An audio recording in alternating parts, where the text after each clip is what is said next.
SP from Legends of S.H.I.E.L.D., a show about the general Marvel comic universe, part of the Geek Network, just like the show you're checking out now.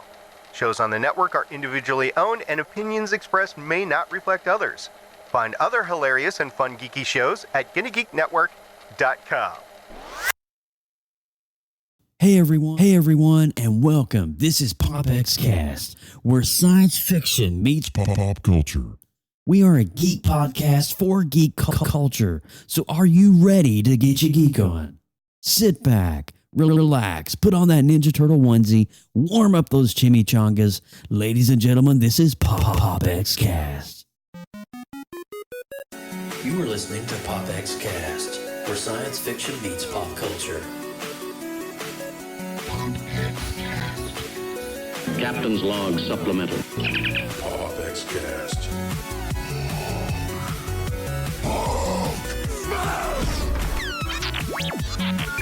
Hasta la vista, baby.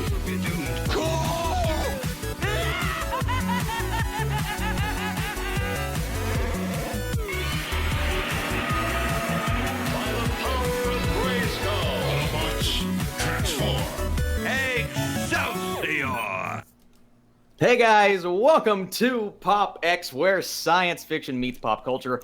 I'm Austin Burke, the Appalachian Geek at heart. We would like to welcome everyone joining us live in the PopX.live chat room. Come and hang out with us. Join the conversation at PopXcast.com. If this is your first time tuning into PopX, the first 20 minutes or so, we run down the headlines since our last show, and then we dive deep into the show topic at the halfway point. Stick around, geeky goodness is coming your way, but first I want to introduce the man, the myth, the legend, as always, Joseph Burke. How you doing, pal? Hello? Hello, sir. Hello. Where's the camera at? Oh, there you are. Hey, guys. How you doing? Oh, my God. What's up, man? How you doing, buddy? Oh, man, I tell you what, dude. This is episode 99, guys. Epic This episode, is, it just is insane. It blows my mind knowing that we started in 2016, and here we are at episode 99, 2019, getting ready to pass 100. This is so cool. Lindsay said it best at the beginning of the show. This is the last episode of double digits.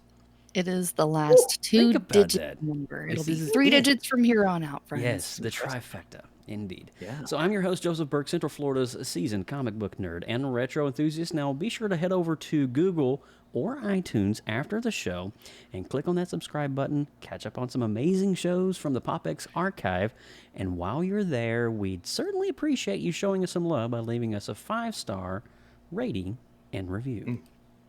Number 5. Number 5. That's right. Yes, he's good. And I am Lindsay Badger, your favorite geeky okie, as you guys already know. If you've never watched an episode, I guess you wouldn't already know. If you've missed the episode from last week, episode 98 was epic. We threw down everything that we could possibly throw down about Spider-Man Far From Home. It was web-slinging goodness for well over an hour. Yes. It was so much fun dissecting that movie with you guys. It was pretty rad. It really, really was. And for all of our other great past shows from the PopX Collective Archive of Geeky Goodness, make sure you head over to PopXcast.com. That is our official website for all things PopXcast. Wow. You know what? Look at this. The quad team of PopX We are is here. This is the second week in a tonight. row we've had all four. I feel Yes. complete. My This soul is awesome. happy. We got right Mike now. here. We got Austin, Lindsay, myself. This is so cool, guys. And you know what? Before we get things kicked off this week, before we even go any further, there's some really big news before we go into the geek headlines and we talk about some Comic-Con stuff. There's some big news that we got to drop right off the top of the bat. And if you look in our notes, Team PopX, there's one at the top that says HBAB. Do you know what HBAB means? I didn't even realize that was there until just That now. means, what does it mean, Lindsay? Lindsay's got her hand rose.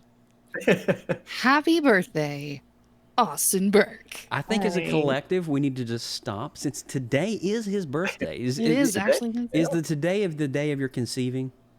It is. Well, actually, Well, the we're birth getting is- really close to it right now. It was about 11 something. So Wow. Wow. Oh my goodness, 24, Wow. right? Yes. 24 24 years of 24 years old. awesome goofiness from So Austin how do we Burke. do this as a PopX? Because we've never done. Let's just do it. 1, 2, 3. Happy birthday to you. Birthday Happy birthday you. to you. Happy Happy- birthday, dear Austin. Happy birthday to you. Birthdayness. Birthday. Thank you, guys. I appreciate it. You know what? This fell on episode 99, which, 100, that's the big mark. But 99, this is kind of marking the end of an era before kind of phase 2 of PopX Cast, if you think about it. We're going into phase 2? I think we are. Arrow. Yeah. Arrow. I like it the way you think it, Thurith. You like that? Yes. I dig it. That's pretty awesome. I dig it. Well, guys, you know what? We got a lot of news to cover. We got a lot of ground, so we're not going to go any further. We'll stay right there. We got some geek headlines coming up your way. Actually, it's technically not geek headlines, but it's going to be a lot of San Diego Comic-Con headlines. But nonetheless, stay right there, and we'll be right back. Extra, read all about it. This is PopX News, coming to you live right here on PopXcast.com. All right, well, I get the honors of leading out this one. This is going to be pretty rad, guys. Endgame, Avengers Endgame, has officially toppled Avatar, James Cameron's Avatar. Coming in at just over $2.79 billion, was it, or something like that, Austin? Yeah. Some kind of crazy number. But how long did it take it, though? So Avengers Endgame was in the theaters April the 26th, right? Yes. Mm-hmm. Yeah. Wow, dude. So, and here's what's crazy to me. Avatar was in the theaters way longer than Endgame. It probably has about 3 months on it at this point, just because of the date that it came out. It came out in December, so didn't have any competition until that like May, June, July. So it got to stay in all the way through the end of summer. And Endgame did it within, May, June, July, 3 months. Half the time. So impressive. And we all knew it was coming if they got that extra bump, which they needed, and they got it. Kevin Feige made sure he passed Avatar. What an accomplishment, man. This is massive. Incredible. We probably never see this again in our lifetimes. I think you hit the nail on the head. We will probably never see a feat like this ever again. And for one film to come out in the middle of a summer, leading off a summer spree of films, mind you, and we're not even talking like a what you would call in the industry like a lull period or a lull season. This is right in the hype of everything else coming out, right in the middle of Spider-Man Far From Home coming out. And here we have Avengers Endgame still being able to keep its own. And they did do some re-releases. They did some special scenes in the Stan Lee homage, which is going to be really fantastic. I didn't get a chance to go back to the theater and watch the added footage. Just been very busy. So I'm just kind of going to save that for when it comes out on Blu-ray release on August the 30th and just kind of watch it there at the house. I didn't watch it either. From what I heard, it was mostly just kind of leading into Spider-Man, almost like they added a trailer into the movie. Right. So I don't think there was a lot anyone missed there if you didn't get a chance to see it. I think you're right. I think there wasn't a lot there. So I think it's pretty good. It looks like we got Mike in here. What's up, Mike? Hey, Mike. What's going on, Mike? Yeah, I just wanted I'm going to chime in a couple of these as we go through. Sure. Yeah, man. For the end game, I did get to see it, and there really wasn't much. It was like the first minute of Spider-Man, and then the tribute to Stan Lee, and that was about 2 or 3 minutes. Nice. Okay. Well, congratulations to Disney for winning and beating out all of the other Disney. Disney is in competition with Disney. Yeah. Pretty much, for the most part. By the way, once Spider-Man hits $1 billion, which is about $30 million away from doing right now, you want to know the 3 movies that will have $1 billion this year? What's that? Captain Marvel, Avengers Endgame, Spider-Man Far From Home. All 3 movies in the MCU are the only 3 movies until Lion King gets there to hit $1 billion, and that's another Disney movie. So Disney is they're making a lot of money. Wow. Winner, chicken dinner.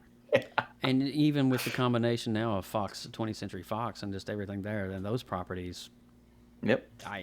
Like I said earlier, Disney's in competition with Disney now. Yeah. Now they get that Avatar 2 money. Yes.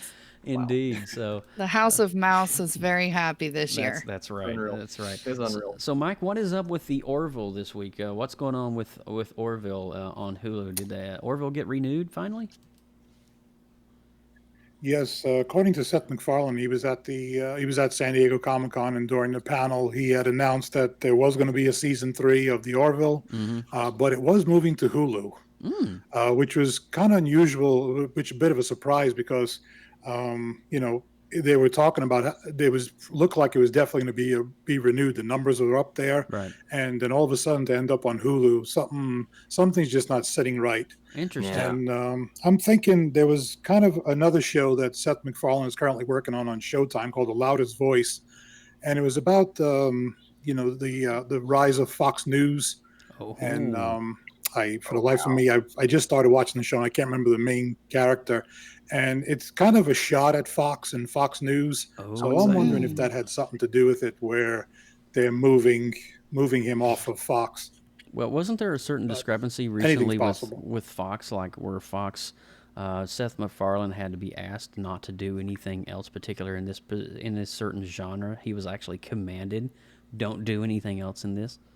And he had to agree to it. I was reading something on the internet where that, because I mean, there's so many offenses that they drop out on Family Guy in every episode. I mean, there is no minority, there is no, it doesn't matter, and so no filter whatsoever. So, yeah. He was asked to make no more LGBTQ jokes towards those, and so he got upset because he's like, I don't just joke about this group of people, I joke about everyone. And so me not joking about one group equal. kind of exactly, it's kind of it shows favoritism to one over the other. And exactly. So I've always seen the Orville as not a Hulu show, but Hulu markets the Orville big time right now, right? So the fact that it's coming to Hulu is just kind of only adding to Hulu. But yeah, the Fox thing is interesting. Yeah, and I guess arriving on Hulu this October will be the New Mutants.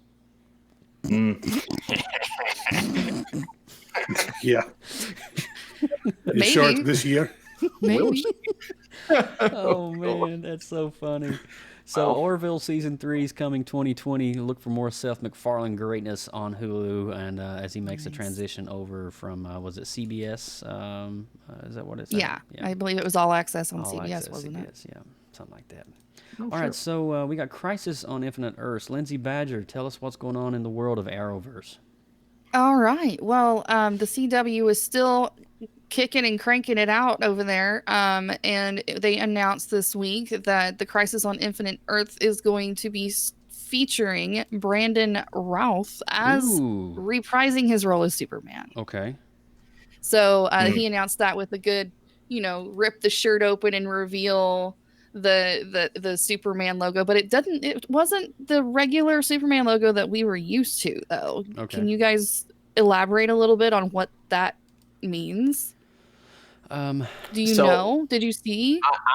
I from what I can remember, now I didn't look into this news very hardcore, but it's the Kingdom Come version of Superman, meaning it's a very different version, but it had to be a different version that they didn't want to impede on what they already have in that show, but it's Crisis on Infinite Earths. But the fact that he's dressing up as Superman again, he's like the perfect look for Superman. So I'm kind of excited about that. Also, the Crisis on Infinite Earth is going to have an appearance by Mr. Burt Ward as well. So that's a little sprinkle on top of that good cupcake of geekiness. So the original, I'm looking forward. Yeah, that was a surprise to me when I saw that. I think they announced that yesterday.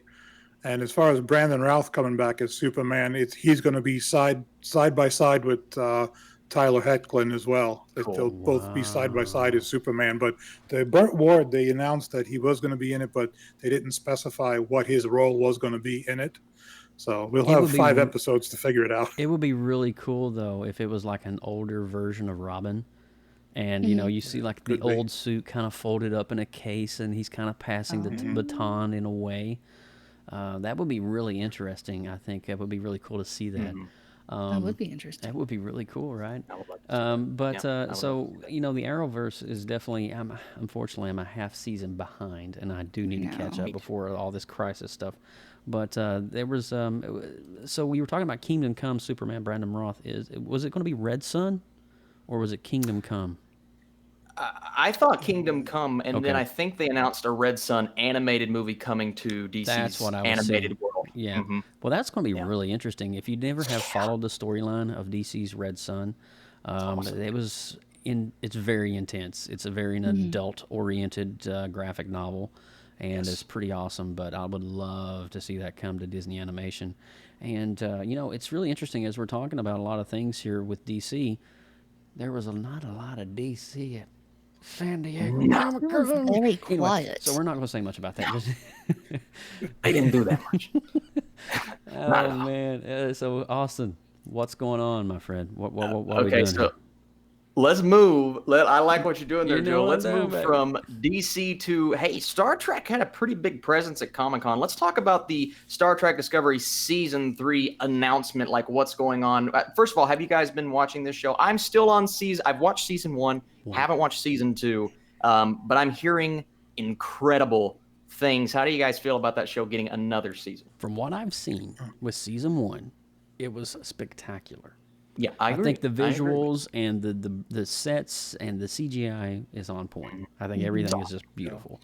Yeah, I'm behind. I've not though. personally seen any of them, but I've heard nothing but positive remarks on all accounts. So it's Yeah. definitely on my list of things to watch, and I'm glad that they're having a good enough success viewership wise to continue Same. to get renewed and moving forward on that. I agree. Yeah, I loved. I saw season 2, the entire season, and Anson Mount is an amazing Captain Pike.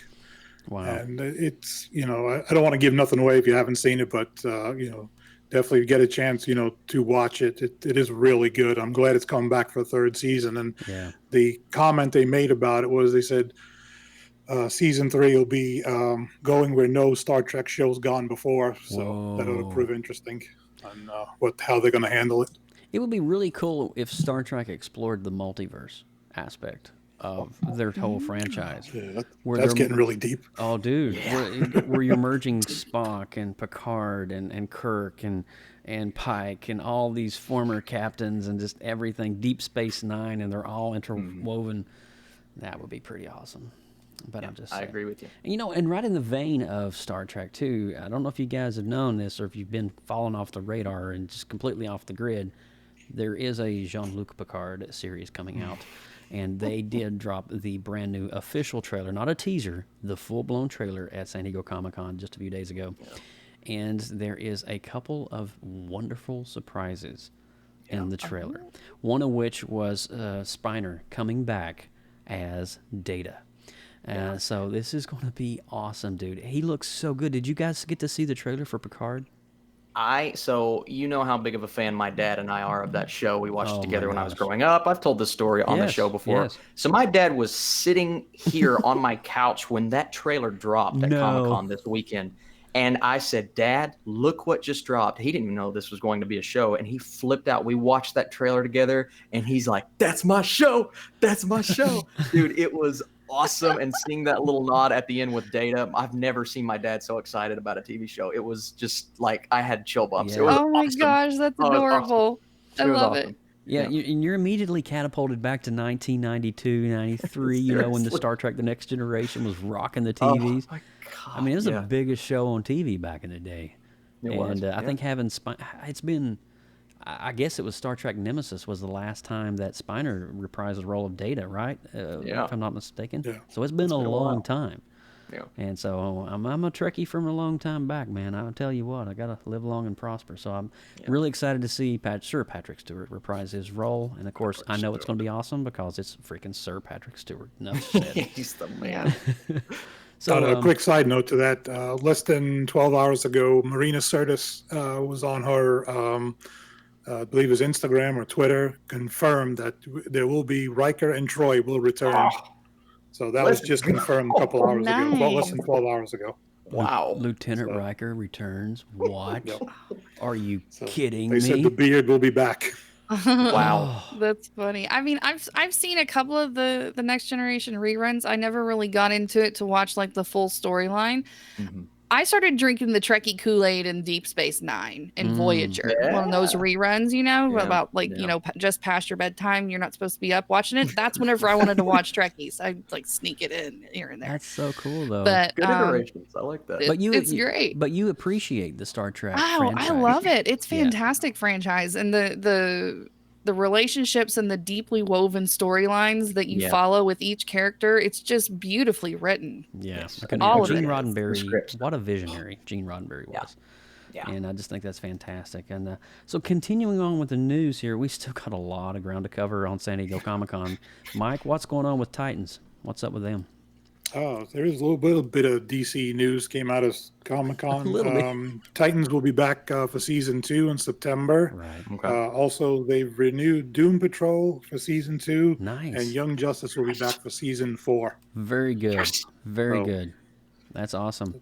Well, Well, good news coming out of this, considering what they did to Swamp Thing. We will wish DC the best of luck.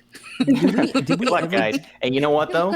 This is for me extremely exciting because I was getting scared for Doom Patrol. I had heard rumors that they were thinking about canceling it, but the fact that we're getting a season 2, I mean, this show was awesome. And Young Justice is one of my favorite animated DC shows. So good for you. Just try to keep your app afloat. It's not looking good right now.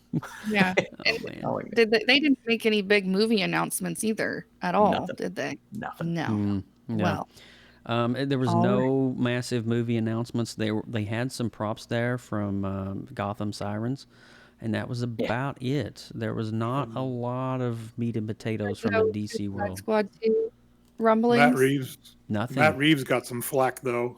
They Man. he got a chance from the crowd. Don't screw up our movie. Oh, So dang. that was a nice way to start the day. Well, I'm sure he went home with a Yeah. joyful heart. Well, all right. So let's stop there for a second before we move on. Mike, you bring up a really good point. Something at some point is going to happen at Warner Brothers. Yes. There's going to have to be a renaissance, if you will, of the DC franchise, and I don't know what that's going to look like because now they're so far invested with, Jason Momoa and Gal Gadot and all these performers. I don't know, man.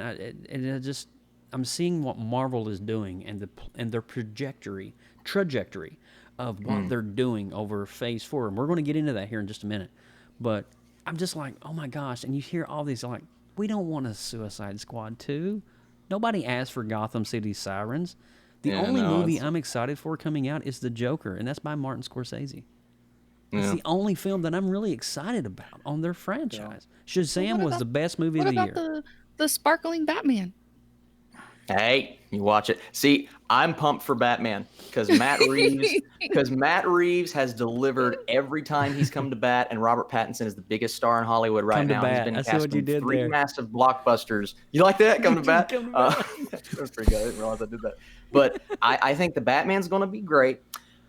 I think James Gunn's going to put a lot into Suicide Squad too. I know the first one was a stinker, but I blame the studio for that. And James Gunn is not going to sign on if the studio is going to be corruptive with his film. He won't do it. No. He just won't. So I have faith in the movie. Now, if it lets me down, then I'll be very scared for Guardians 3 because it doesn't bode well for James Gunn. Was not announced on Yeah. first leg Phase 4. Yeah. So, Well, see, here's the thing. James Gunn actually came out on Twitter and just announced, he's like, guys, don't worry. Suicide Squad 2 is coming, and then we'll worry about Guardians 3. But it's still on the slate. He wants to focus on one at a time. It won't be a Phase 4 movie. It'll be a Phase 5 movie. So that is interesting. God, that just kills me because I want more of my Guardian goodness. Wait, they're not going to do Guardians in Phase 4? Kevin Feige came out and said every movie officially announced on the slate, except Blade. Blade is Phase 5, not Phase 4. Those are Phase 4. So the Disney Plus. So Phase 4 will be 2 years. Okay. And then Phase 5 will be. So it'll still be within the next 3 years we'll get Guardians. But Phase 4 is only 2 years because there's so much content packed into that span. Wow. Okay. So if you think what James Gunn has been through, he signed on to do Suicide Squad, and then him and Disney kind of patched things up. Yeah. He was already deep into Suicide Squad. So, I mean, for what he's done on Guardians, for him to turn around and just say dump Suicide Squad to run back to Guardians, he doesn't seem like that kind of person. So he's going to put what he needs to put into. That's just the right thing to do. Yeah. And so we're just going to have to wait. And I'm sure he'll do a good job like he's done for the last 2. I agree. The whole DC universe, it's just tiring already. It's just one disaster after another, and they just don't care. They just say, here's your movie, watch it. You don't like it, too bad. You need something else. Well, they should have taken a note out of Kevin Feige's book and started this a long time ago and had a plan and phases and releasing, and maybe we would have had Superman going up against Darkseid at this point. But you know what? We didn't get to see that. So if Suicide Squad 2 has a good enough story because it's not all going to be James Gunn's fault if it flops.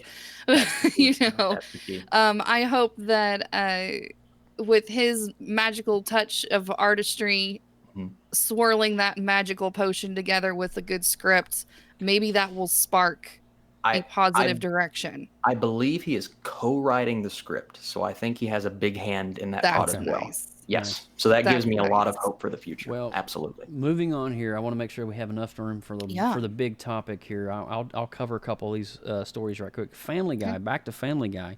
There is news that Family Guy is getting a cinematic film release. So so this is coming out of Fox. I don't know if it's going to be.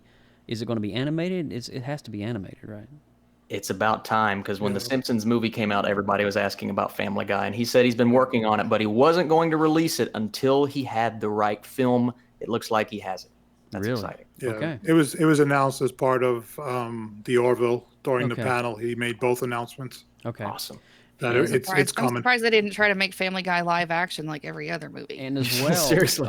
Rick and Morty season Pull 4 a Flintstones. is coming this November. So November, Rick and Morty will be coming season 4. So fans of Rick and Morty can definitely be looking out for that as well. Nice. Rick and Morty's the best animated show on TV in the last 20 years. Book I it, write agree. it down. Yeah, it's amazing. Yes. Yeah, that's what I heard. And so let's do it. Are you ready for the Marvel Phase 4 discussion, guys? Give me a think spoon. Let's so. dig in. All right, so I hope you guys are ready, because we're going to be diving in here pretty deep on Jeez. this, and then we're going to be getting right into Stranger Things. So don't go nowhere. We're still going to be talking about Stranger Things, okay? So as you see on your screen right now, we have this beautiful graphic that is just going to be kind of showcasing timeline-wise what's going to be coming out. And we know that Black Widow has been in film production for some time at this point, and is pretty soon going to be wrapping up in post. As we near that near the holiday season of this year, there's probably going to be some reshoots and stuff, but we're slotted for a May the 1st, 2020 release on Black Widow. And so are you excited to see Black Widow and the Taskmaster kind of go at it?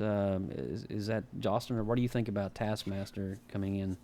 I think it's a wonderful choice for a villain. I mean, you know from the comics that he is a very formidable opponent, not just for Black Widow, but for the actual Avengers. So he's going to come in and cause damage. I'm really excited from the cast, because Florence Pugh, who's having the year of her life right now with Midsommar and Fighting with My Family, and then David Harbour from Stranger Things, not to mention Rachel Weisz, who just won the Academy Award last year for Best Supporting Actress. So, you have just probably one of the best casts Marvel's done in a long time. So I'm pumped for this movie. And Austin, I was watching your feed. You said something about Budapest. Yes, so they did announce officially that this would take place after Civil War, and Budapest, they would return to Budapest and explore the story that Hawkeye and Black Widow has always been talking about. Oh, okay. So they're going back to Budapest. It's back not to the Budapest. actual. Okay. Yes, No. but I think they're going to do flashback scenes as well, so I can't wait to see Cool. that. I'm Yeah. glad they're finally gonna Yes, put please. that one to bed. So It's been long coming. If you're looking at the graphic right now, you'll notice that there's 5 icons on the slot that is going to be launching this November on Disney Plus. Now, the first one is coming out, and it's going to be fall of 2020, I do believe, and that's going to be The Falcon and the Winter Soldier. Now, that's going to be pretty rad, because it's going to be picking up the pieces after Steve Rogers comes back as his former self. Spoiler alert, sorry. Yeah. But as he comes back as older Steve Rogers, and so it's going to be exploring the mantle of Falcon having Cap's shield. What's going to happen there? And how is Winter Soldier and Bucky, what's going to happen? And if you've read the comics at any point, one of the story arcs that Steve Rogers was bowed out, he was missing in the MCU for quite some time, and this is an 80s story arc, if I do believe. And Winter Soldier actually rose up to the occasion and was mantling the shield as well. And there was a really great relationship between Falcon and Winter Soldier. It was a really good dynamic, almost like a Batman and Robin type thing, where they were just working wonderfully off of each other. And I'm really excited to see that one. And if you look around on this graphic here, we also have WandaVision, and that's going to be, Wanda Maximoff and the Vision, which is raising questions. Is this going to be a previous storyline, or are they going to be in some way resurrecting Paul Bettany's Vision for a next phase continuum? Are they going to figure out how to power his body without the Power Stone? Are they going to figure that out? So it's going to be really interesting to see that. Loki, Hawkeye, and What If. Now, What If, I want to spend a minute here. That one I'm curious about. All right, so if you've ever read any of the Marvel comics in the late 70s, early 80s, and then through to the 90s, there was a series that Steve Kirby and Jack Kirby and Stan Lee created together, which was called the What If series. And it was kind of like scenarios in the famous battle between Hulk and Wolverine, when it was kind of a draw and they just kind of went their own way. What would have happened if Wolverine had killed Hulk? Mm-hmm. All right, what would have happened if Spider-Man, Peter Parker, had married Gwen Stacy and not MJ? Yeah. What would have happened? What would have happened if the Fantastic Four had died and never existed? What would have happened if there was no mutants in the MCU? And so it's these kinds of questions and scenarios that's got them thinking, what would have happened if Deadpool was actually killed off? Yeah. Dude, I'm digging it. I'm digging it. And here's what they're going to be doing is they're going to be doing this in an animated format. And it's going to be, is it PG-13? Are they going with the PG-13? Or are they going PG-13. It's going to be an adult. So they're kind of taking off the Warner Brothers aspect of this with some of Warner Brothers DC archive films. Animated shorts, of course, is what we're talking about. So they're going to be doing that, and they're going to be telling these stories in an animated version, and it's going to be really cool. And I'm excited to see this. I'm excited to see if any of the What If comics I have in my own archive in the Comic Man Cave, if they're going to be doing any of these. And it's really cool. So that'll be great. And they have and the great part about that is that all the actors from basically all the last 22 films are coming back to lend their voice to do all the animated characters. I'm really looking forward to this. Out of this entire schedule, that's the one that kind of caught my eye. Was the What If series right away, and I really want to see that. There's so much potential there, Mike. I mean, you think about some of these famous battles and duos. What would have happened if Thanos won?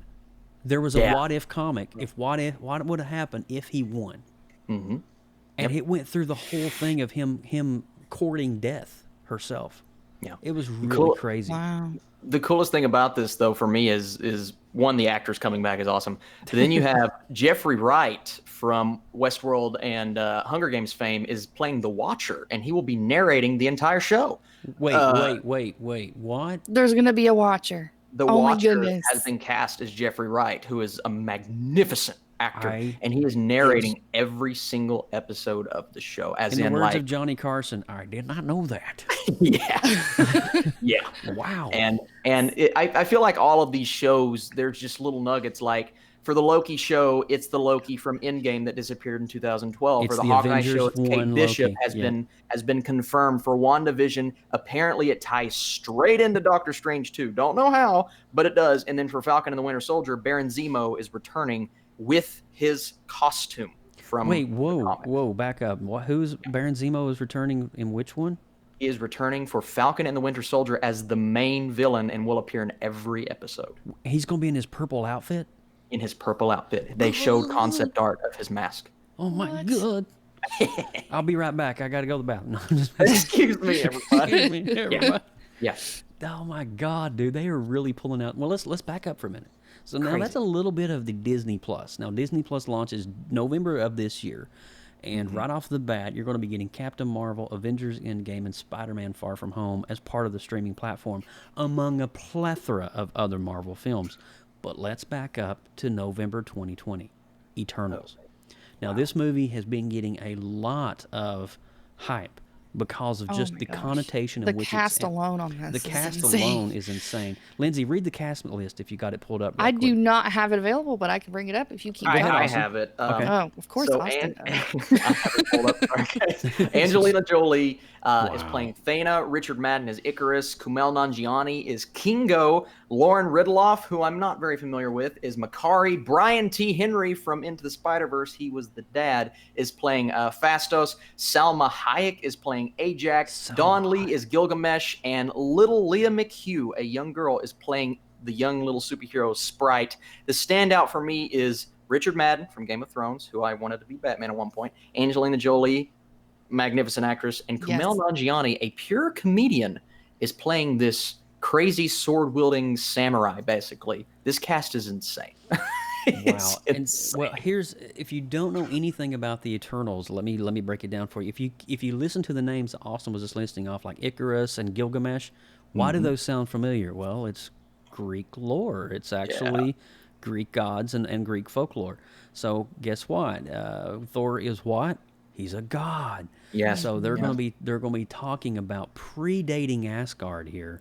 Yes. They're going to go back, and Eternals is going to be opening up the floodgates and the doors for not only the cosmic beings, the Celestials that we come to know as Ego, the Living Planet, Nowhere, Galactus, you know, some of the big heavy hitters that are Celestials. So we may be seeing some big time stuff in the movie Eternals. So it's going to be really awesome, and I'm sure they're doing this for a reason. They're setting up, they're telling this backstory to probably be able to set up something that's going to be happening in the future. If it was my guess, it would be Galactus. Because why would you talk about Eternals and a celestial plot line if you're not going to be setting up or teasing a big bad that's going to be seen? What did we do with Thanos? We saw him years ago. Years ago. And it took him, 6 years to come on the screen and actually fight with the Avengers? Yeah.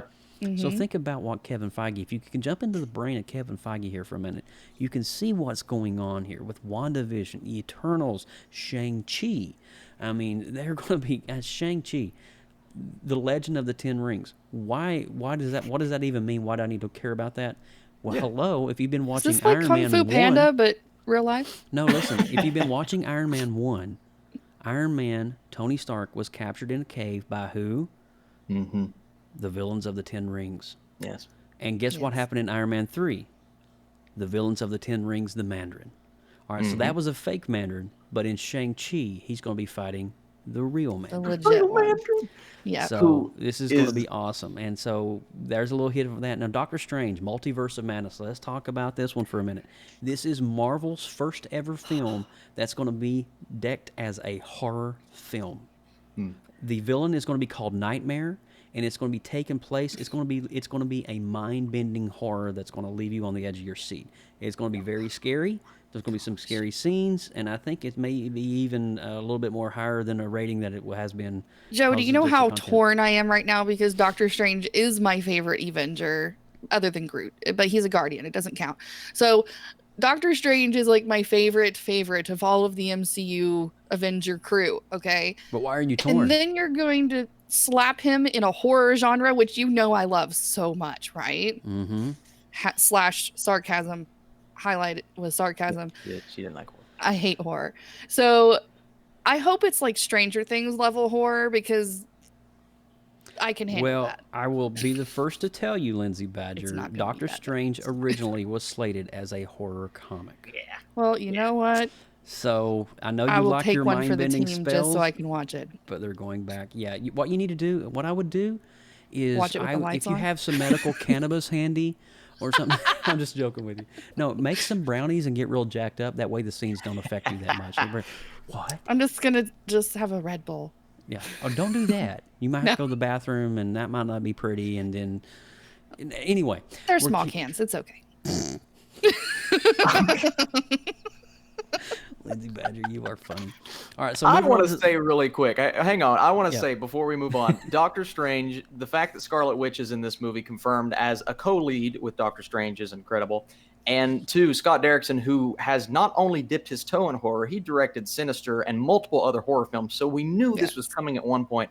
This is the first official horror film in the Marvel franchise, but it's also the first official movie tackling the multiverse. Yes. Could this open up the door for the Fantastic Four and the X-Men? You didn't That's say all it. I I was was going to. Yes. Yes. Well, it's kind of weird that, Spider-Man kind of teased the multiverse, and now 2 years later, we're getting the multiverse. We're getting it. So Driving in. let's fast forward up to November the 5th, 2021 with Thor, Love and Thunder. Now, this was the big news, the big finale. Taika Waititi is coming back. The director and visual artist who literally dazzled us in Ragnarok is coming back to. And look at he's the not logo, the only dude. one coming Look back. at the logo. Oh, we're gonna get there. So, Austin Burke, do you want to tell them who's coming back? Who's the heavy hitter for this movie? Yeah, so the big incredible announcement was Natalie Portman, who apparently didn't want anything to do with the Marvel movies. That was all bull crap. She's a back. great actress, aren't she? She's We a all bought it. phenomenal actress, but We she's all not bought only it. back, she's back as female Thor. She is Female playing Thor. Oh, one yeah. of the marquee roles in this movie. This is massive news, guys. And the comic that this is based on, I've only read 1 or 2 issues of it just to see what it is, and it's really good. I have Thor 1, the female Thor. The ultimate Do you have Thor. it? Okay. I have it. Isn't I it own great? It is a fantastic read. It is great. Yes. And I will tell you this, Natalie Portman will wield Mjolnir. And she will actually hold up the hammer, and she will do the whole thing. And from what I'm understanding isn't Thor going to be... It was something when Stormbreaker was created, the divide of the mantle of Thor was split, right? Yes. So when the hammer was originally broke by Hela, that created a kind of the rift and the fallout. And so Thor is still named Thor, but he's not going to be the mantle of Thor, if that makes sense. Okay. Yes. Exactly right. So this logo kind of looked Flash Gordon-ish. I don't know, but I love it. I love it. I love that. I mean, it's probably one of my favorite logos on the entire, well, except for Falcon and Winter Soldier. That one's pretty rocket too. Yeah. But there's some other ones I questioned, but that one really stood out to me graphic design wise. We can go nerdy art for an hour. I'm not going to dive any farther down that, but I just had to point out how epically cool. Oh my God. It's a beautiful logo. Now, if I was creating a logo, I would definitely, like, wow, there's some elements there, like, the orange and the blue. I'm like, yeah, I like that. That's a nice color scheme. I dig that. So, with all of that said here, we're going to get there. So, is there anything else on the Phase 4 that we've missed? Oh, we didn't talk about Fantastic Four and X-Men, did we? And Blade. And Blade. We talked about the rest of it. Wait, where's Blade on here? Sorry, guys, we did an hour of news. Blade is not actually a Phase 4 movie officially, No. but we did get the casting, and that's the big talk. That is the big nugget. And if you were a fan of Luke Cage on Netflix, you are going to love what is Austin. I'm going to give you the honors again, dude. Yeah. Drop it for us. Former Luke Cage star and 2-time Academy Award winner, Mahershala Ali. So Kevin Feige came out and said, we did not approach him. He came to us and pitched Blade. He is the perfect Blade.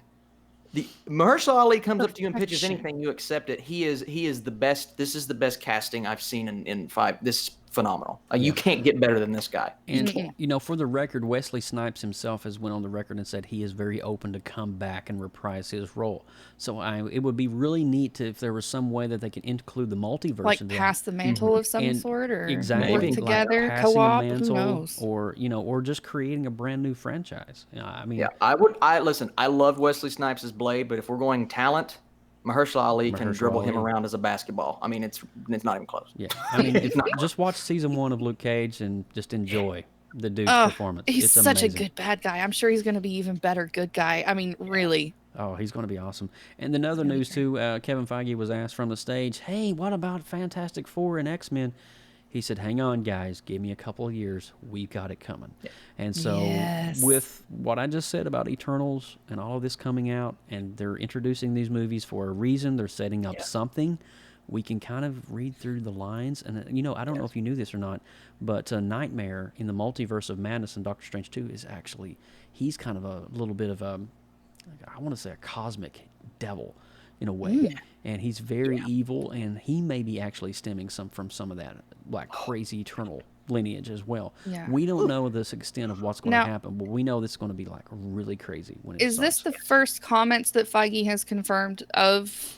Officially, yes. Officially of the Fantastic Four and X-Men and all. Or he said mutants. He didn't specifically say X-Men. Well, mutants is X-Men, but he's like, I think the reason though he relucted to say anything about it because these are two heavy hitter franchises. You're talking about the first family of Marvel. 1962 is when Jack Kirby and Stan Lee launched Fantastic Four, issue number 1. And so this was the first endeavor after Timely Comics was switched over to Marvel Comics that they actually created something fresh. So that's a property you want to handle with some TLC and some love. Also, too, with the X-Men, 1968, 69, again, Jack Kirby and Stan Lee. created. I mean, Fox has done an amazing job with the franchise. Yes, there's some stinkers, but overall, it's left us feeling satisfied. You know, we got to see Hugh Jackman as Wolverine, and we got to see Sir Patrick Stewart and Ian McKellen as Magneto, and as that's a really good casting call. And I think Fox did really well. Again, that's another property that you have to gradually kind of, you got to plan it out. You just can't rush it just because you own the character rights literally 8 months ago. You just can't rush in with scripts and do that. Warner Brothers would probably. I'm telling you, Warner Brothers would. They would. But I don't know. But that's just me. So here's what I think. D23 is a couple of months down the road, and we know that they kind of entered this Comic-Con last second. They weren't even going to do this 2 months ago. I think D23 is going to have a Captain Marvel 2, a Black Panther 2, a Guardians 3, Blade, a Fantastic Four, and some sort of X-Men announcement officially during that event, because that's their bread and butter. So and giving it time, like you said, Joe, I think that's the perfect way to do it. I think it is. And we're going to round out the Comic-Con news here. I'll go ahead and wrap us up here right quick. I don't want to do it right quick, but we want to make sure we have some time for Stranger Things, because I know that oh my gosh, yes. me and Lindsay and Austin, Mike, we all four got a lot going on here. So Mattel is bringing back the He-Man toy line, and in next year, we're going to be having Masters of the Universe reprising the role back on the big screen. And in wake of this amazing resurgence of He-Man and Masters of the Universe, Mattel is going to be bringing back that original 1982-83 toy line, but now they're keeping the aesthetics of the figures intact, but they're doing articulation where you can move the wrists, the elbows, and all that stuff. So you can pose. I love how they've updated all the dolls. They do that with the Barbie line too, and it is so much easier to play with. Right. And so I'm excited for that. Now here's the thing. Preface, I have children. Anyway. Preface. But in 2004, when Mattel attempted the relaunch of Masters of the Universe, there was a relaunch in 2004. I collected that entire toy line. And so I may not collect the new one, but I will dang near collect He-Man and Skeletor and Man-at-Arms, and probably a couple of the ones that I really used to play with. Trapjaw was another one that I Beastman and Faker and all of those. So just a couple, not the whole line. Okay, I'm getting ready listing to the whole Whiplash line. and Fisto and Jitsu and anyway. But last but not least, coming out of Comic-Con, the 80s resurgence continues. We have Top Gun Maverick with Tom Cruise. Did you guys see that trailer? Lindsay, Austin, Mike, anybody? I watched it like 4 times in a row. Dude, the music, that bell, boom. I was very hesitant. I didn't want this movie at all. And then you see that Tom Cruise actually learns how to fly the plane. The man is flying the plane in the... Just take my money. The studio went on the record to say that is actually Tom Cruise behind the cockpit of the plane flying it. That is not CGI green screen. He learned it real good, didn't he? Oh, God. He learned it real good. The dude is insane. He's insane. Dude is insane. I just, it just blows my mind how he's able to die. Now, I had made this comment a little in pre-show a little bit. I was like, the cinematography is going to be gorgeous, because that's what the majority of the trailer was. I said, I pray that the storyline is just as good, because there's only like 3 sentences or less in the entire trailer.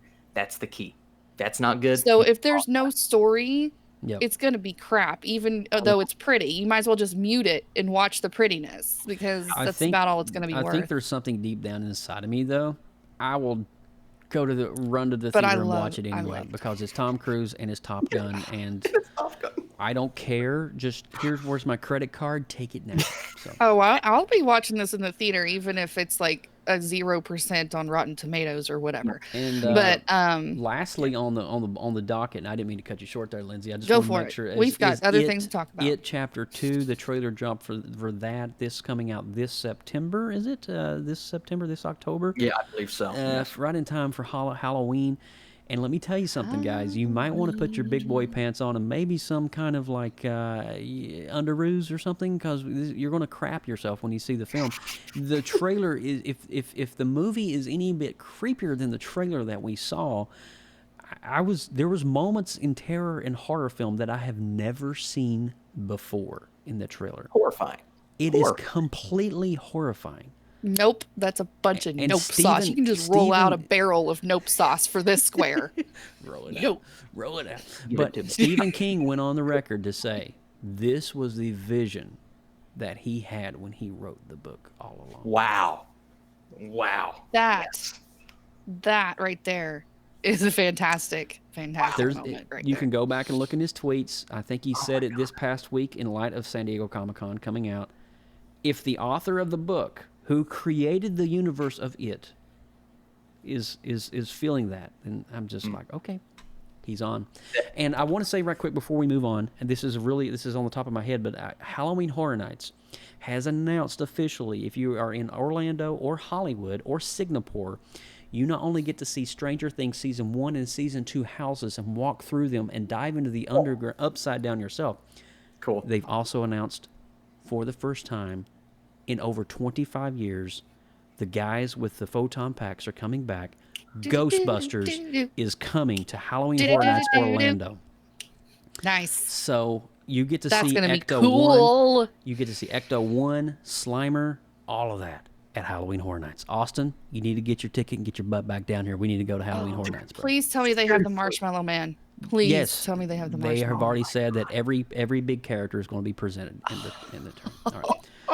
Stay puffed, All right. my friend. So Stay that puffed. is 15 minutes of just San Diego Comic-Con. Now you guys are hopefully you're setting down because we're going to now go into Stranger Things conversation. Give us about another 15, 20 minutes as we unpack this. Stranger Things Season 3. All right, so let me go ahead and roll that spoiler alert warning. After this, we will be right back. Danger. You are about to enter a PopX spoiler alert. Beyond this point, there is no return.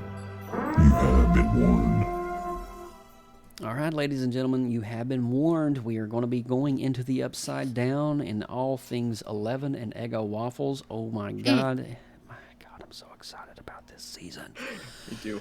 Probably the best cinematic, glorified, retro, nostalgia walk back my childhood I've ever seen in my freaking life. Oh my God, let me end the show right now. I could not watch this it was fast so good. enough. Yeah. I was craving more afterwards too. I was like, I could not stop watching this. My husband and I are both uber fans of this show. I know. And we finished it in a weekend. Well, me and Alex actually binged it in 4 days. We did 2, 2, and 2, and 2. And we got it done, and I'm telling you, it was just, oh my gosh. Well, we immediately pick up after season 2 when Elle comes back from Chicago, and you know the little mini Demogorgons are Dart and all of them. They're out and about, and the hole has to be closed at the facility there in Hawkins. And she comes back and she closes it, and that's the finality of season 2. And then we get a little teaser on the horizon of the Mind Flayer coming in, which is dropping in for season 3. Now season 3 opens up, and we have the Mind Flayer in physical form throughout all of season 3. And let me just say, the CGI alone it's like you're watching a Marvel movie, dude. I'm telling you. And there are so many moments in here. And I want each of us to have like maybe 5 minutes and go through it and tell us about our. So we're going to do a little round table discussion. I want each of us to have our own little thoughts on it. I'll finish up.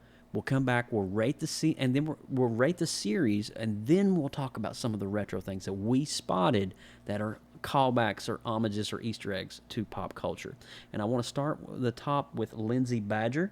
So we're going to do let's do about 3 to 5 minutes if you can, and that way we'll talk about it. But all right, so what is Stranger Things? What did you think? How did you feel? Give us all the rundown, Lindsay Badger.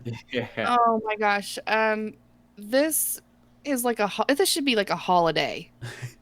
Even though it came out on a holiday, it should still be like its own holiday. Like Stranger Things should get its own holiday because it is so epic. well done. Mm-hmm. And it's the perfect timing for it. I know it's just round 3, but it's like the perfect timing for this show to happen because everybody is so deeply interested in popularizing all of the old stuff. Yeah. So it's nostalgia every nook and cranny is seeping with references from the late 80s, early 90s, all of the things that you remember from your childhood. If you are in the range of 30 to 40 years old, it's for you.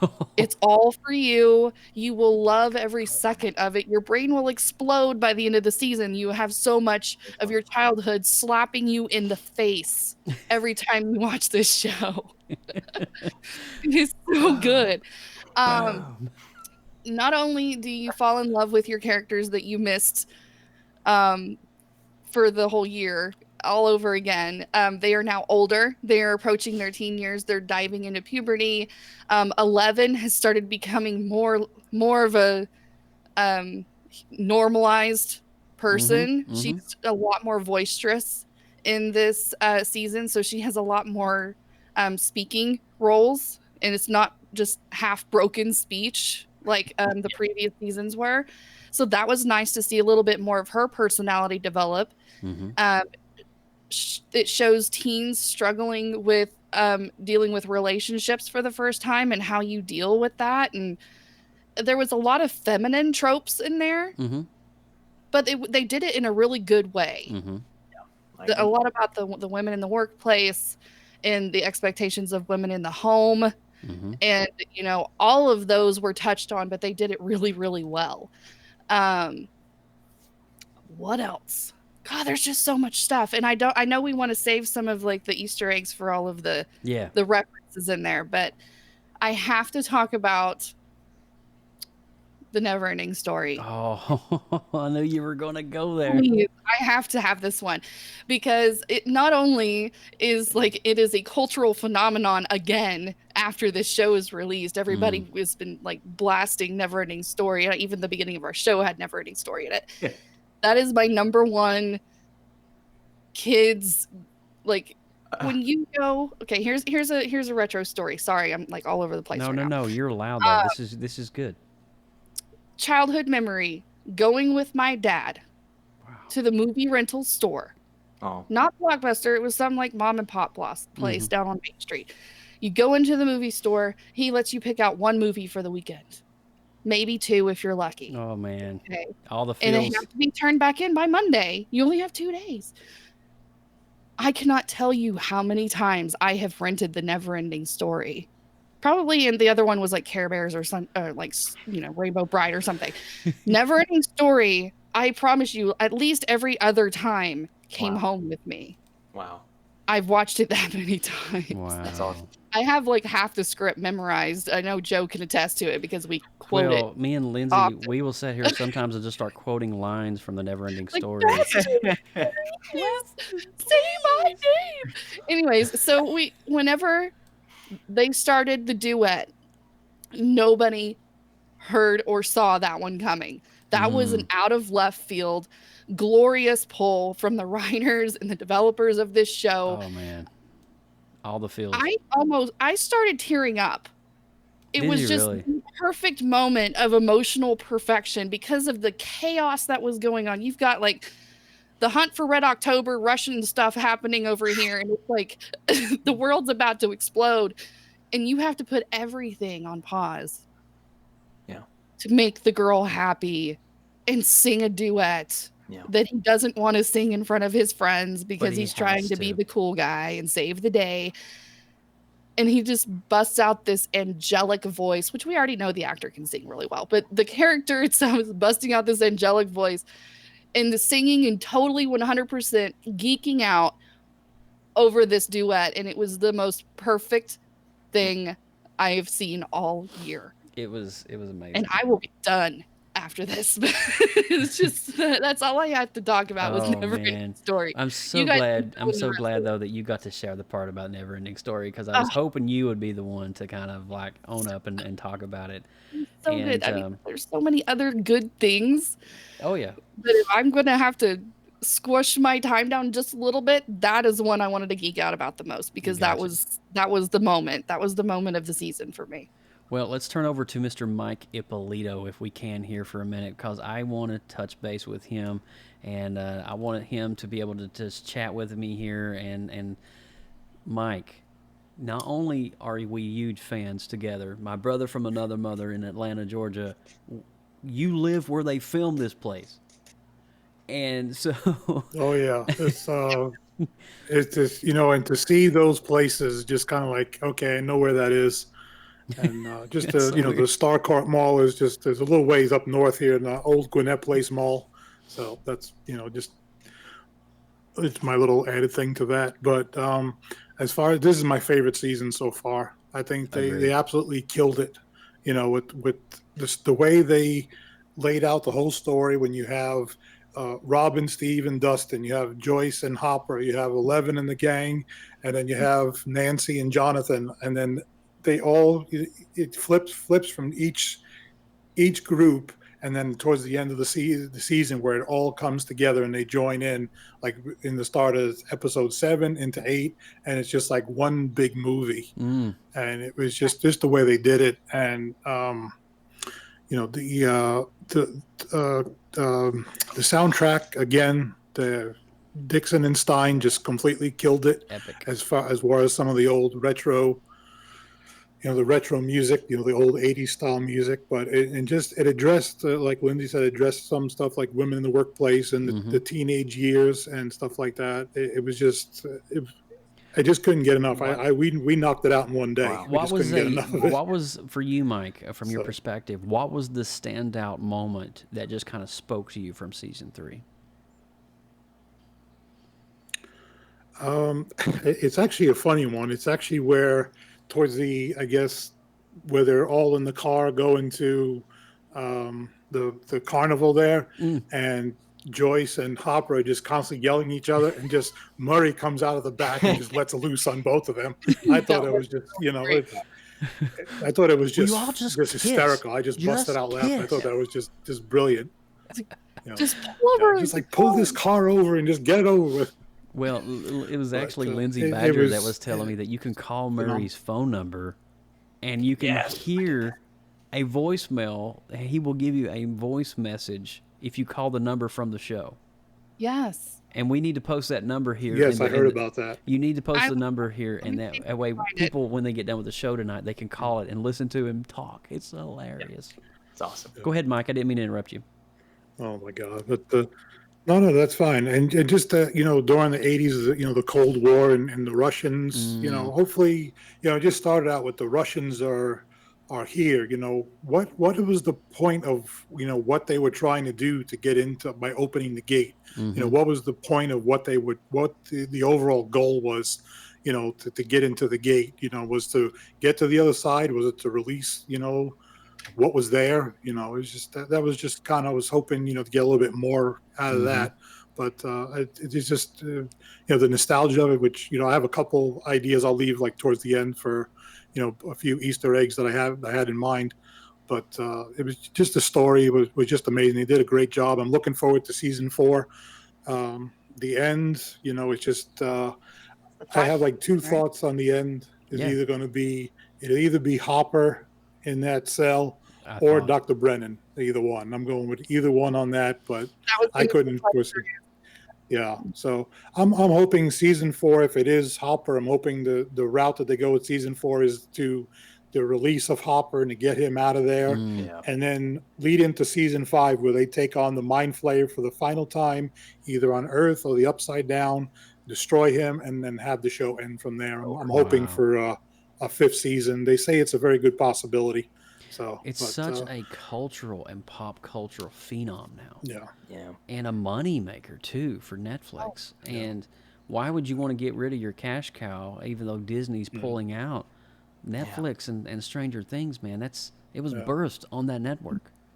And it doesn't make sense. Go ahead. The first, I guess the numbers came out for it. They said over 40 million subscribers watched it on the day that it came out. And they said 18 million in like 7 days, 18 million have watched it a second and third time already. My gosh. Joe, I'm going to read this phone number out real quick, just so that the people watching replays can have a chance to play along if they want to. If you guys want to call the Murray Bowman voicemail message, it is get your phone and pen and paper ready. It's pretty funny. 618-625-83 1-3. And they have, it's a very lengthy message, and it's perfect character wise. I really enjoyed his character this season. I liked it last season too, whenever he was working with the kids. But he's really a standout for the series. Let's just do it. Let's just okay, do go it. for it. Can you do it? Listen. All right, so hold on.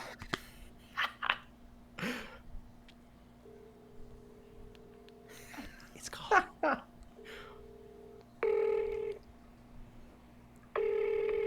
Oh, it's an old 8. Hi, you have reached the residence of Murray Bauman. Mom, if this is you, please hang up and call me between the hours of 5 and 6 p.m. as previously discussed, okay? And this is Joyce. Joyce, thank you for calling. I've been trying to reach you. I have an update. It's about, well, it's probably best if we speak in person. It's not good or bad, but it's something. If this is anyone but my mother or Joyce, well, you think you're real clever getting my number, don't you? Well, here's some breaking news for you. You're not clever. You're not special. You are simply one of the many, many nimwits to call here, and the closest you will ever get to me is this pre-recorded message. So, at the beep, do me a favor. Hang up and never call here again. You are a parasite. Thank you and good day. Sorry, this mailbox is full and cannot accept any more recordings. Isn't that thank cool? you, Murray Bauman, for that glorious nugget of marketing goodness. Wow. For Oh my gosh. show. That just goes to show you the depth of Stranger Things. Now, before we move on, Mike, did you have anything else? I didn't want to cut you off short. No, that was pretty much it. If we can just get a little justice for Smirnoff, that'd be nice. Oh, You know? yeah. My boy. Smirnoff. All right, so I'm going to go next, and then I'm going to let my boy Austin Burke round it up. Birthday Boy is going to get the last say on Stranger Things. Before I do that, I got to show you guys something. All right, you see the picture of Elle right there? Yes. All right. All right, so my buddy, my brother from another mother, Mr. Mike Ippolito, last year when Alex and I were visiting and we went up to Gatlinburg Pigeon Forge, Mike's like, you guys want to go to the school where they film Stranger Things in Hawkins? I'm like, cool. Really? Since we're on the topic of Stranger Things, here you go. This is it. It's coming to you now. You can see it on the Facebook feed. If you're looking at the Facebook feed right now, you will see me in front of the actual school where they film Stranger Things season 1, 2, and 3, and it's not Hawkins School. It's a school in rural Georgia, right near where Mike lives, but it's really cool. You guys need to check it out. But it's on the Facebook feed right now, and it's really neat. And Mike, if I may send the image over, maybe Mike can throw it up on the camera. But it's really cool. So there's me and Hawkins at where they filmed Stranger Things 3. I love visiting film sets. It's just something pretty cool and pretty rad. All right, so Stranger Things 3. Watching it, I've seen just about every 80s B-movie, classic pop culture, what you name it. I either own it or have seen it multiple times. And man, there were so many moments in here. It was like with the Russian with the big gun. That's T2. That's Terminator. Yeah. That's awesome. Screaming Terminator. And you see the Mind Flayer coming up to the girl in the hospital with the slime dripping. That's Aliens with Ripley, Sigourney Weaver. I mean, there's so many moments in this series that is just direct callbacks to retro nostalgia. And I think it's really cool that they chose the Russian influence as one of the antagonists for the film because, Russians, there was this weird Russian fixation in the 80s because of the Cold War. We got to dismantle our nuclear arms, and it was this whole race. Well, it was the Russians that actually helped us put the man on the moon in Apollo 11. It was the space race. We wanted to get there first on the moon before the Russians did, so we would have the edge on the space race. And so there was this always big battle between Russia and the United States, and it was just really cool to see that callback to that. You think of Rocky IV, you got Dolph Lundgren as Ivan Draco for the big fight, and all these moments is leading up to this massive culmination of just craziness. It's like, what are they trying to do? Why are they trying to open up the Upside Down? What's the purpose? What's the point? Mike hinted on it a little bit, And, you know, it was so many things. I was trying to wrap my head around it, trying to think of this, because I've seen a lot of films. I can see where a lot of ways and avenues that they could take it, and maybe they're trying to open it up to unleash the power that's within it, or maybe they're trying to open it up to get from point A to point B so they can do some espionage. I don't know. There's so many possibilities. There's a lot of possibilities. But overall, man, just every episode was just beautifully done. And I've seen a lot on the internet with the past couple of the first 2 or 3 episodes kind of slow until Billy becomes possessed by the Mind Flayer. And I'm like, oh, Billy. I have to disagree with that totally. I think episode 1 and episode 2 perfectly set up where the kids are now, what they're currently doing, what they're currently going through, and I think that has to happen to be able to set up the little duet scenes that we get with, you know, Hopper and Briar, the Briar's wife, what is it, Winona Ryder. Joyce? Joyce, thank you. So trying to figure out, getting all these little, even the Scoops Ahoy, getting those two together. And, you know, it was just amazing to see, because it kind of felt like a story of twos, where it was told from you were following all these relationships being developed. Exactly. And that is what sucked us in, because we are invested in these characters already, and seeing them develop further, and the emotional weight and the acting that goes in behind that, it was heavy. It was really heavy. And I love the fact we got to see Elle actually go to the mall and be a girl for the first time, and try on clothes, and you know, just try to figure out herself and come into her. I mean, what kid in the 80s did not do that, and go to the mall and listen to, you know, go to FYE Music and listen to CDs on Goody. You know, Sam Goody or whatever. And it's just, I did that as a kid. I literally, there was moments in season 3, I could literally shut my eyes and be taken back to the Kingsport Mall in Fort Henry Mall in Kingsport, Tennessee, which was a very 80s and retro mall in my era. If you're in Kingsport, Tennessee, you know exactly what I'm talking about. But it just felt like that. You know, you had these little shops and all the retro and the neon that would border the entire interior of the mall. We had that. That was a real thing in the 80s. And it's just, Orange Julius, come on. So good. So good. And it was just really awesome. Even the retro 80s Coke can. Oh, have you even tried the new Coke? And by the way, if you have a Wawa or a 7-Eleven near you, up until the end of this month, they have the retro Coke cans available, 2 for $3. You can buy yourself a retro Coke and have it. And from what I'm understanding, it's the original recipe. So there you go. But just so many things for me. For someone who loves and appreciates retro nostalgia and pop culture like I do, my whole thing with what I do in graphic design, as an artist, as a creative, is fueled and inspired by everything 80s retro nostalgia. Whether it's in my graphic design, Austin, you just launched a brand new logo retro marketing design for your whole, what you do. And, you know, I feel very blessed to have a small part in that. But that's just an example of how my little retro touch is on everything.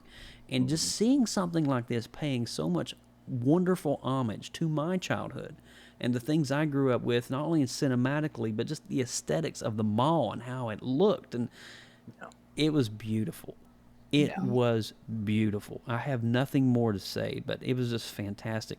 And I'll give you my hypothesis on the ending, because there's so much, I could spend so much time on character development and the Mind Flayer itself. But I will say this much. I think that at the end, when they were talking about the American that's in the cell, I think that is Hopper. And here's my hypothesis. It may be totally wrong. It may be totally off kilter. I don't care. It's my hypothesis. But I think there was a moment when he was looking up at Joyce at the end of the show, and he's like, go ahead, turn the keys. And he couldn't pass because of the beam of the laser was knocked off, and he couldn't go through or he'd be vaporized. I think he went into the upside down. I think he was either sucked into it or he walked into it before it closed, and he was safe, and that's how 3 months later he ends up in Russia. I think there's a portal from Hawkins to Russia, because why at the end of that would they have Russia, a base in Russia? It doesn't make sense. And then we get to see the Demogorgon again in Russia. Why is a Demogorgon in Russia if there's not the exit of the upside down? There's an entrance in Hawkins, and then there's the exit in Russia. And I think that's what they're trying to do. Is it's a portal between two worlds. And I think I agree with you, Joe. Whenever I was watching it, and at the end, I was just like, Hopper's such a big character. Oh, he's huge for Why the show. in the world would they not show him dying? Yeah, they didn't. If he actually died, They showed the why soldiers. would they show two peon scientists being vaporized? Because we saw that in the beginning when they showed the demonstration of how it worked. So why would they show that again? Yeah. If Hopper died, He didn't die. I'm pretty sure he didn't. I'm going to turn now to let Austin kind of wrap us up on Stranger Things, and we'll come back and we'll talk a little bit more about ratings and reviews and nostalgia, but I want Austin to have plenty of time to talk. Go ahead, buddy. Well, it's the for me the Hopper death. I guess I'll start there. It's kind of the Infinity War rule, right? It's is the weight of what happened here going to be ruined when they bring all of these characters back in the next one? I say no. I said no for that movie. I'm going to say no here because I think the death scene, it was done so well, and the note, and I think leave the door 3 inches. That entire spiel at the end, I think gets you. If you're locked into the show, if you like the characters, it's going to get you, and it absolutely got me sitting there getting all teary-eyed. I'm like, oh my God, I know he's coming back, but oh my God. And then you see the after credits scene, and it just kind of confirms to me, but it's the whole, if I don't see a body, the character's not dead. They made an effort in season 2 to show the only character that died, Bob. I mean, it was the most dramatic, blood-filled, gory death scene I've ever seen. And Alexei, who is another character, stand out for me this season. Smirnoff, I mean, what a great character that was. You felt for this character. He was only integral to like 3 or 4 episodes. Great, absolutely. So I think they're going to show a major character dying, especially Hopper, who is my favorite. He and Steve are my 2 favorite characters in the show. But this overall season, for me, man, I can't attest to. I know it's retro and it's harkening back to all the things in the 80s. I didn't grow up in the 80s, so, I don't have nostalgia for that. But isn't it weird that this 2016 show, every time we get a new season, it feels like it's something that we grew up with. All of us. And I think you all feel the same way. This isn't a show that we grew up with. It's only 3 years old at this point, but it feels like that because it creates these characters and it writes them in such a way that you get attached to them and you feel like you're there once again. I didn't grow up in the 80s, but I feel like I grew up in the 80s from the writing and the plot and the story of this show. It just sucks you in. I don't think I've ever seen a show that has captured a time period so well. And I've seen the complaint online. Some people are saying, well, it's just kind of slapping your face with all this retro stuff. And I'm like, no. It knows its fan base. It's going to give everything that the fans want to see, but it's integral to the story. And that's why I think this show works so well. And I'm going to go off of what Mike said. Mike, you talked about the pairings of all of the characters this season. I thought the pairings were brilliant. I think the one that got left in the dust a little bit this season was Will. Will didn't get a lot to do. I think he carried last season on his back, robbed of an Emmy nomination, in my opinion. But this season didn't get a lot to do. But the characters who did get a lot to do were awesome. I liked Billy better this season because his storyline was incredibly. It kind of felt like us. Right? Absolutely. It felt like and you us. know what? I was talking about this the other day. The use of the carnival in movies and shows this year. Toy Story 4, this movie. There was one more. It. And it. Yes, it. That's the thing that I just saw in the trailer. The use of carnivals this year have all been very good, and the reflective mirrors and anything in that vein. So yeah, I find that very interesting that they keep using those in 2019. But the writing for the characters this season was awesome. I think Steve and Robin. Okay, here's what gets me about this season. Max got her own episode in season 2. She was put at the forefront. Great character, really good in this season as well. Robin kind of came out of nowhere. So when she first popped up, I'm like, okay, there's no introduction to this character. She's not going to play a major role. But by the time we get into episode 7, I was obsessed with Robin.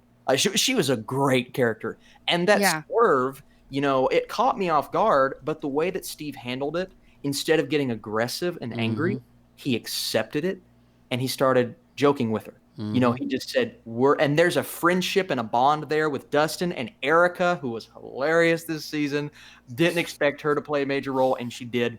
it's the pairings, it's the groups this season that really took us through this show and provided a lot of excitement, really. I think this is the most exciting season. I think this is the most grand season. I think the CGI, like Joe said, mixed with the practical effects. Yes. Oh, my God. I think it's the best. Until Dark Crystal comes out, I think it will be the best effects we will see in a Netflix show ever. It's just so good. And then they get into, the big finale and they're throwing the fireworks. And Joe, you talked about the retro aspect. I just want to talk about the color correction of the show. This is the best use of colors. And I know it's so random, but it's the best use of colors I have seen in a television show, probably in the decade. The shows that I love are Game of Thrones. It's kind of bleak, great cinematography, but bleak. Breaking Bad. Yeah. One of my favorite show of all time, but it's bleak. This show is colorful, it's retro, it carries the 80s vibe on its shoulders, and it provides pretty much everything you want for its characters. So I know we've went long. I'm going to keep mine a bit shorter than I usually do, but I thoroughly love this season just as much as season 1. I still think I slightly prefer season 1, but season 2 had the one misstep for me in episode 7 when 11 goes off. Yeah. This season, I agree with that. No missteps. The only misstep, minor nitpick that I can find is I think Will got a bit shortchanged. I think Karen Wheeler's storyline where she was going to do the thing with Billy, that didn't give me any kind of payoff. It just kind of cut off and they never hit back on it. I'm like, okay.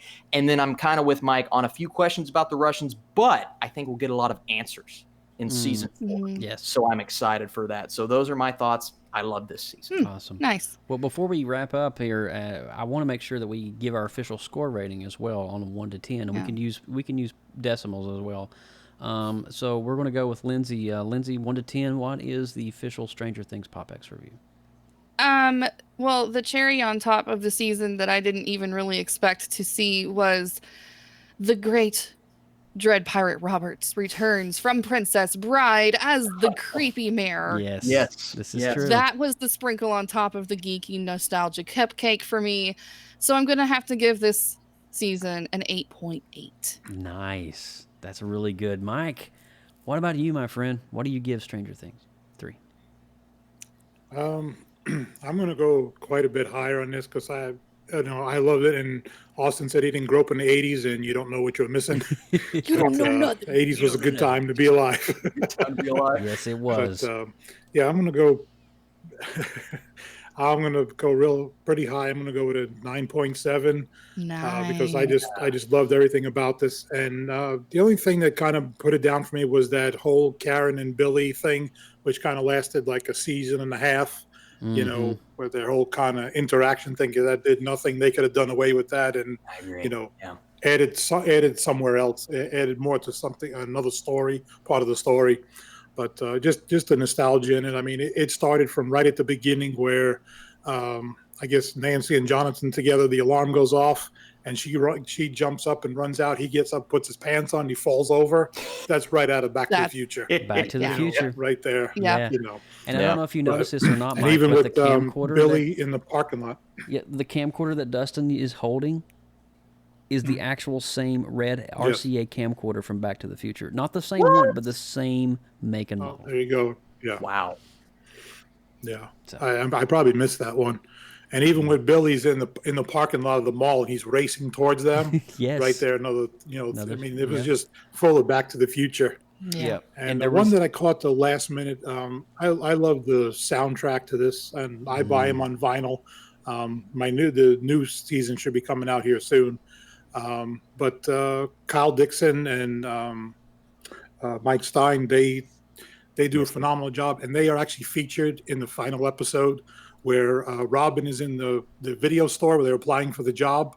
And as Steve walks away and she's explaining his situation, right in the background, there's two guys looking at the bargain bin, and that's Kyle Dixon and Michael Stein. Wow. Whoa. They do the soundtrack. So that kind of, I caught that at the end. But other than that, like I said, I give us a high rating. I'm looking forward to what they bring next and, where the story goes. Yeah. Well, for me, I think it was definitely. Did anybody pick up on the Gremlins reference? Oh yeah, the Gremlins, and of course you already mentioned. Which one are you talking about? In there which one are you talking about? There were 3 in. Wait, what now? I'm talking about the hammer. Oh, no. The I'm talking hammer, about a different one. which is called the Slammer, was Okay. actually one. Let's go back to the Gremlins. The I can't remember the lead's name, but his father was an inventor, right? And he invented all these crazy gadgets. One of them was called the hammer, and it was called the Slammer as well, and it was an automatic hammer, and it would go bing, bing, bing. Oh, okay. So Dustin's invention was homage to To the Gremlins. So that was interesting. That's a All right, deep so cut one. that is a very deep cut. But there's those are just some. They're riddled throughout the entire season. There's a very long laundry list of references. We can't even begin. We would need at least another show just for Easter eggs in season 3. So my official review, with the whole thing that you guys were talking about, with just the banter between the characters and stuff, and could have done without the whole Billy and Karen thing and all of that. Honestly, I didn't really pick up on that. It didn't really bother me as much. So I'm going to go 9.8. Nice. I want to do a 9.8, and that, for me, that's really that. I know it's overshooting it, but honestly, I felt so many good vibes from this season. It's a season that I can always go back, not just for the storyline, but just for the nostalgia and just the finesse that the Duffer Brothers have created with this is just beautiful. It is amazing, and I love going back. I can remember going through the mall with my mom and dad and seeing that exact same, wooden facade for a store. It was just awesome. It was just great, and I was like, memory lane for me, all the feels. Yeah. So, Austin? I'm the Gremlins reference I was talking about. By the way, they said feed 'em after dark. It was just a really quick thing, and I was like, oh, but yours was a deep cut. I like that. That was a deep one. I'm going 9, solid 9 out of 10. I mean, this one of the best seasons of television I've watched all year. If Netflix were to, and I know they've been canceling their shows, the shows that we know and love, such as, American Vandal and Daredevil and all of these things, if they were to even come close to canceling this, their entire streaming service would shut down because it's so popular and so incredible. I love this show. I think it's one of the best things anyone's ever done. And did you guys see the tweet between the Russo brothers and the Duffer brothers? No. They did not. They tweeted at each other and said, be prepared because we will work on something together in the future. Oh, that's cool.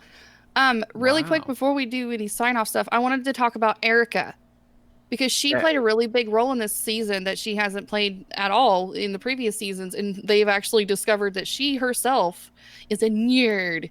So I wanted to give a shout-out to Erica this season. She did a fantastic job helping the crew she actually achieve their mission. Figured it out. She deciphered the code.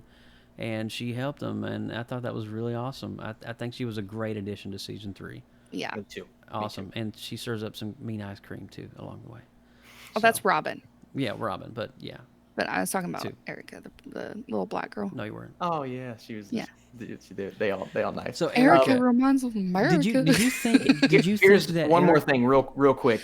You mentioned Erica. I think the improving on characters that maybe we didn't love in season 2. For me, I think Murray was a bit weaker. I think Billy was a bit weaker, and Erica wasn't really used in season 2.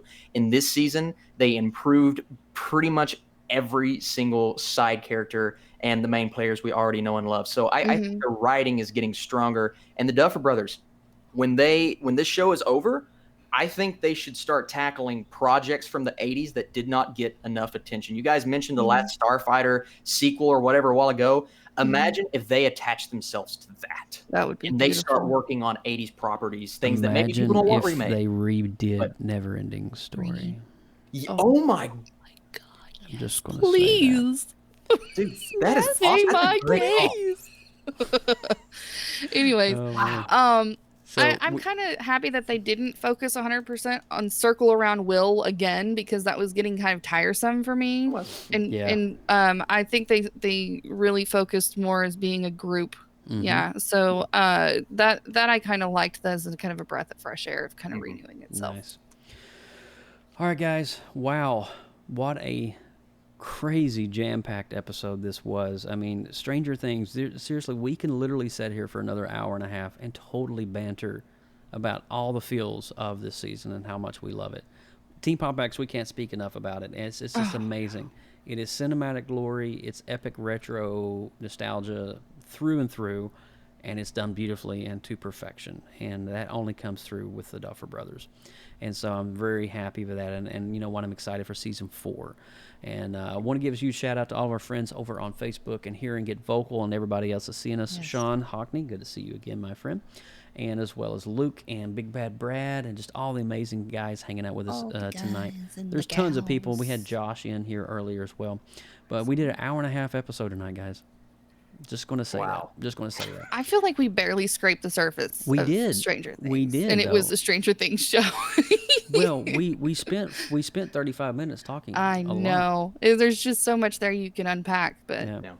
another Yeah. time, friends. It was amazing. Go see it. If you're not a Netflix subscriber, do yourself a favor. Just go catch up and binge it. It's binge worthy, and PopX won't steer you in the wrong direction. I promise. Okay. So we're going to wrap it up. Austin, you've got the limelight.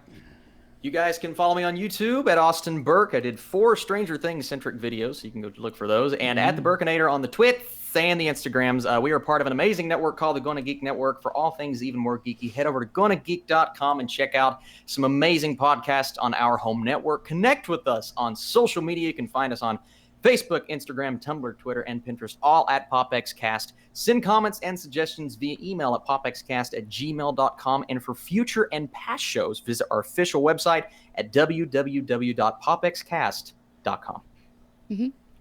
Yep. Austin did some really great Comic-Con stuff, too. Yes. And the reaction to Cats was fantastic, too. I recommend just to go see that. Yes. Don't watch the Cats trailer. It's horrifying. And definitely go to Gosh, it really 5208 on his reaction video for MCU Phase 4 announcements, because it was pretty mind-bending. It's worth the view. I'm just going to say head over there and just I watch believe- it I as believe we he sign had an off. outer body experience. Well, I am Lindsay Badger, ladies and gentlemen. If you haven't remembered in the last hour and a half, that's me. And you will find me at LR Badger all over the social places, the internet, webs, crevices, all the things that connect to the internet. That's how you find me. The cracks and crevices of The cracks and crevices of the All right. interlands. So I want to say a huge thank you again to everybody that just really brought this show together this week. It's been really fun. I am Joseph Burke at Joseph Burke Arts. That's JOSEPHBURKEARTS. All over the web. Of course, hats off to my always amazing team, PopX. Could not do it without Austin, Lindsay, and Mike. You guys are fantastic. Love you guys so much. And I want to give a huge shout out right now to Mr. Stephen Haywood and all of the folks over at Wirecast and Telestream for creating and letting us have some software that makes PopXcast flow a little bit better. So hats off to our amazing friends at Telestream, and especially to Stephen Haywood. Love you, bro. And all right, so coming up next in a few weeks, we're going to be having episode 100. All right, Wow. so this is going to be amazing. Look at this logo, right? Look at that. Oh my gosh, 100. Gorgeous. I reckon we're going to have that 100 right in there. You know what I'm saying? Daggone it, it's going to be beautiful. But so stick around for that. We're going to be giving some announcements. We'll be giving a date for when we're actually going to be recording that. We got a few things along the way. Austin and I had some time to sit down and actually do a really cool segment together, so we're going to feature that in the episode as well. But next time we see you, we'll be in the triple digits. So that's it. All of us here at PopX, thanks for listening, thanks for downloading, and we'll see you next time right here on PopXcast.